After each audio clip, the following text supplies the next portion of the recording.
জিয়ান ইনফান্তিনোকে ক্ষমতাচ্যুত এবং তথ্য অপপ্রচার করার ষড়যন্ত্রের বিরুদ্ধে কঠোর অবস্থানে ফিফা যথাযথ ব্যবস্থা নেবার হুঁশিয়ারি দিয়েছে বিশ্ব ফুটবলের নিয়ন্ত্রক সংস্থাটি।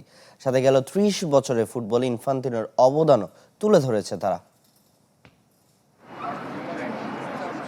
ফিফা সভাপতি জিয়ান ইনফান্তিনোর নেতৃত্ব নিয়ে বিতর্কের মাঝে এবার কঠোর অবস্থানে বিশ্ব ফুটবলের নিয়ন্ত্রক সংস্থা।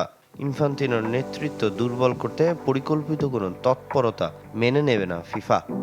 কনমেবল ও কাফের সাম্প্রতিক বিবৃতি ও বিশ্বের বিভিন্ন সদস্য দেশের সাথে আলোচনার প্রেক্ষিতে সভাপতি নির্বাচন সম্পর্কে এমন কোনো প্রক্রিয়া সমর্থন করে না ফিফা, যা প্রতিষ্ঠানের শাসন কাঠামোর সাথে অসামঞ্জস্যপূর্ণ। ফিফা সভাপতি গণতান্ত্রিক প্রক্রিয়া নির্বাচিত হয়েছেন এবং সদস্য দেশগুলোর ম্যান্ডেট পূর্ণ করতে কাজ করছেন। বিশ্বকাপে সত্ত্ব বিক্রির পরিকল্পনা থেকে সরে আসলেও তার পিছু ছাড়ছে না ইউএফা। ক্ষমা চেয়েও কাজ হয়নি, তাই এসব কিছু উদ্দেশ্য প্রণোদিতভাবে করা হচ্ছে বলে দাবি ফিফার। ভিত্তিহীন অভিযোগ তোলা হলে তাদের বিরুদ্ধে ব্যবস্থা নেওয়ার হুঁশিয়ারি দিয়েছে সংস্থাটি। আমরা ওয়াইফাই ছাড়াই ধূপধাপ আপলোড করি, কারণ আমাদের কাছে বেশি জিবি আছে। বেশি জিবি জিতবেন মাই জিপি অ্যাপে। সাম্প্রতিক বিভিন্ন প্রতিবেদনে ফিফা ও সভাপতিকে নিয়ে ভিত্তিহীন তথ্য উত্থাপন করা হচ্ছে। অনুমান দিয়ে কোনো তথ্য উপস্থাপন করা উচিত নয়। একই অভিযোগ বারবার করলেও তা সত্য হয়ে যায় না।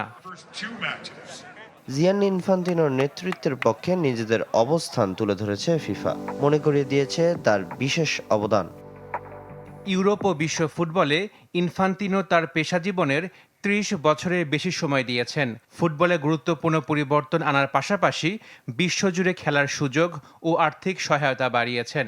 পরিবর্তনের কারণে স্বার্থের সংঘাত তৈরি হতে পারে এবং সেই মতবিরোধ কোনোভাবেই ফিফা সভাপতি কিংবা তার নেতৃত্বাধীন প্রতিষ্ঠানের গণতান্ত্রিক ম্যান্ডেটকে দুর্বল করার প্রচেষ্টাকে বৈধতা দেয় না। চাপ বাড়লেও আঞ্চলিক কনফেডারেশনগুলোর বড় অংশের সমর্থন নিয়ে চতুর্থ মেয়াদে নির্বাচিত হবার পথেই আপাতত এগিয়ে যাচ্ছেন ইনফান্তিনো। সামিন ইয়াসার, চ্যানেল 24।